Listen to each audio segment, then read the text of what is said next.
अस्सलाम वालेकुम नाज़रीन, मां आहियां शुएब अली उमरानी ऐं तव्हां ॾिसी रहिया आहियो BR टाइम न्यूज़। सभ खां पहिरियां शामिल कंदासीं हीअ रिपोर्ट। फनी गाला जो जादू हली वियो, वज़ीर आज़म तरफ़ जो पतो उछलाए छॾियो, सरप्राइज़ ॾेई छॾियो, काफ लीग में तोड़फोड़ कराए छॾी। क़ौमी असैम्बलीअ में तहरीक अदम एतमाद ईंदे ई कप्तान इमरान ख़ान पंहिंजे वसीम अकरम बौज़दार खे हटाए परवेज़ इलाही खे वज़ीर आला पंजाब ठाहिण जो ऐलान करे छॾियो। MQM खे मनाइण लाइ हिकु ॿी वज़ारत जी पेशकश। मुइनिस इलाही चयो त परवेज़ इलाही मञी वियो फ़ैसिले ते चौधरी शजात नाराज़। तारिक बशीर चीमा खां इस्तीफ़ा ॾियारे वरिती रहनुमा काफ लीग। तारिक बशीर चीमा चयो त महांगाईअ जे भार हेठि अवाम सां गॾु आहियां, इमरान ख़ान सां न। हुकूमती इत्तेहादी बलोचिस्तान अवामी पार्टीअ जो तहरीक अदम एतमाद में अपोज़िशन जी हिमायत जो ऐलान। BAP जे पार्लियामानी लीडर ख़ालिद मक्सीअ चयो आहे त समूरा मामला मुशावरत सां कया आहिनि, चाहियूं था त मामला हल कया वञनि, अटकाए न रखियो वञे। शहबाज शरीफ़ चयो त अदम एतमाद में BAP जा 4 कारकुन साथ ॾींदा। बलोचिस्तान अवामी पार्टीअ जा असैम्बलीअ में 5 मेंबर आहिनि। अपोज़िशन लीडर शहबाज शरीफ़ चयो त तहरीक अदम एतमाद जी कामयाबीअ खां पोइ जेका हुकूमत ठहंदी बलोचिस्तान जे मसइलनि जे हल लाइ कमु कंदी। पीपल्स पार्टीअ जे आसिफ ज़रदारी चयो त अॼुकल्ह अदम एतमाद जो मौसम आहे, शहबाज शरीफ़ खे जल्द खां जल्द वज़ीर आज़म ठाहींदासीं, बलोचिस्तान मां मिनिस्टर खणंदासीं। मौलाना फज़ल रहमान चयो त जिन आकाउन इमरान खे मोकिलियो उहे मक़सद पूरा न थिया त उहो पाण आकाउन ते बोझ बणिजी चुको आहे। इमरान पंहिंजी नाकामियुनि ते रोए। इमरान खे मुसलत करणु अमेरिका, यूरोप ऐं इसराइल जी हिमायत हुई। अख्तर मेगल चयो त मौजूदा हुकूमत असांखे नज़रअंदाज़ कयो, असांजे मसइलनि ते तवजा बजाए असांजो मज़ाक़ उॾायो। बिलावल भुट्टो चयो त अपोज़िशन जा नंबर शुरूअ खां ई पूरा आहिनि, असांखे उहो कमु इत्तेहाद सां मिली करणो आहे। हुकूमत जो MQM खे हिकु ॿी वज़ारत ॾियण जो फ़ैसिलो। हुकूमती ज़रियनि मूजिबि MQM खे पोर्ट एंड शिपिंग जी वज़ारत ॾियण जो इम्कान। मुताहिदा जे एमिनुल हक़ चयो त सुभाणे या परीहं फ़ैसिले करण जी पोज़ीशन में हूंदासीं। MQM पाकिस्तान 7 वोटनि ते मेक एंड ब्रेक जी पोज़ीशन ते आहे। अञा ताईं MQM को बि फ़ैसिलो नाहे कयो, न ई कंहिं वज़ारत या उहिदे जो मुतालबो कयो आहे। Seek leave of this august house to move the following resolution for a vote of no confidence against the Prime Minister.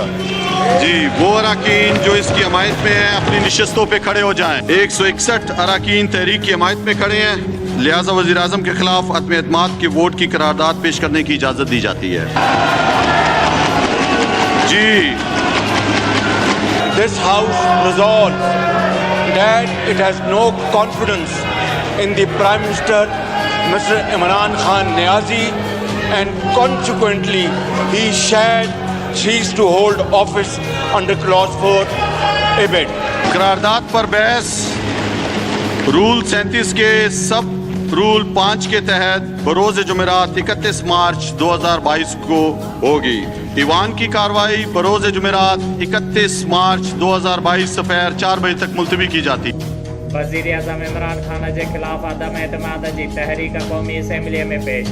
Voting 7 ॾींहंनि जे अंदरि थींदी। अपोज़िशन जे ताड़ियुनि में तहरीक ऐवान में पेश कई।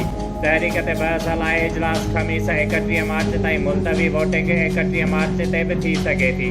क़ाइदे मुताबिक़ तहरीक अदम एतमाद ते 3 ॾींहंनि खां पहिरियां वोटिंग नथी थी सघे ऐं वधि में वधि 7 ॾींहंनि में वोटिंग कराइण लाज़मी आहे। इजलास में हुकूमत जा इत्तेहादी ऐं PTI जा मुॾारा कारकुन शरीक न थिया। आसिफ ज़रदारीअ जो मुताहिदा ऐं अपोज़िशन जे खटण जो यकीन।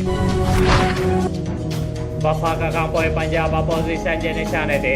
वज़ीर आला पंजाब उस्मान बौज़दार जे ख़िलाफ़ तहरीक अदम एतमाद 126 मेंबरनि जे तरफ़ां जमा कराई वई। तहरीक में सूबाई मामला आइन मुताबिक़ न हलाइण जो इल्ज़ाम। उस्मान बौज़दार इस्तीफ़ा मंज़ूर थियण ते पंजाब हुकूमत टोड़े छॾींदो। पंजाब हुकूमत टोड़ण ते बौज़दार जे ख़िलाफ़ अदम एतमाद गैर मुअस्सर थी वेंदी।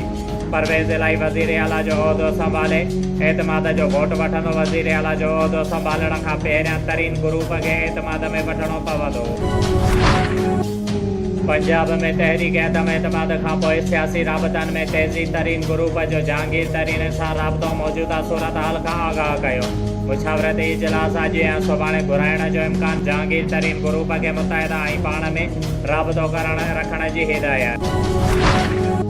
अल ख़िदमत फाउंडेशन पाकिस्तान जे सदर अब्दुल शकूर चयो आहे त अल ख़िदमत फाउंडेशन पारां जिथे डिज़ास्टर जे मौक़े ते मुतासिरनि जी मदद कई वञे थी उते पूरे पाकिस्तान में मुस्तहिक ऐं बेसहारा यतीम ॿारनि जी किफ़ालत कई वञे थी। अहिड़ो इज़हार मक़ामी हाल में ऑर्फन ॿारनि जे लाइ मुनक़िद डोनर कॉन्फ्रेंस खे ख़िताब कंदे कयो। 7 ॾींहं अॻु रोहड़ीअ भरिसां बेदर्दीअ सां क़तल थियल हिंदू नारी पूजा कुमारी ओड जे मुख्य कातलनि जे गिरफ़्तारीअ लाइ ओड कम्यूनिटी नवाब पारां advocate Suran Sindhi, Mukhtiar Sindhi, comrade Sheetalmal Od, Malak Sher Od, STP जो शाहनवाज़ सैयद रुस्तम शाह बहादुर ओड ऐं ॿियनि जी अॻुवाणीअ में शिराज़ चौक खां हिक रैली कढी वई जेका शहर जो गश्त कंदी नवाब शाह प्रेस क्लब पहुती। हाल पाकिस्तान क्लर्क एसोसिएशन आपका नवाब शाह पारां पंहिंजे जाइज़ मुतालिबनि जी मञता लाइ क्लब हुसैन जी अॻुवाणीअ में नवाब शाह प्रेस क्लब ॿाहिरां एहतिजाजी मुज़ाहिरो कंदे चयो त कॉलेजनि जे नॉन टीचिंग अमले जा जाइज़ मुतालिबा वॾे अरसे खां नज़रअंदाज़ कया पिया वञनि, जिन में मुलाज़मत जी अपग्रेडेशन, तरक़ियूं, टाइम स्केल ऐं ॿिया मुतालिबा शामिल आहिनि। उन्हनि मुतालिबो कयो त असांजा जाइज़ मुतालिबा तस्लीम कया वञनि, ॿी सूरत में सख़्तु एहतिजाज कयो वेंदो। शोएब अली उमराणीअ खे ॾींदा इजाज़त। वधीक ख़बरुनि ऐं अपडेट्स लाइ ॾिसंदा रहो BR टाइम न्यूज़।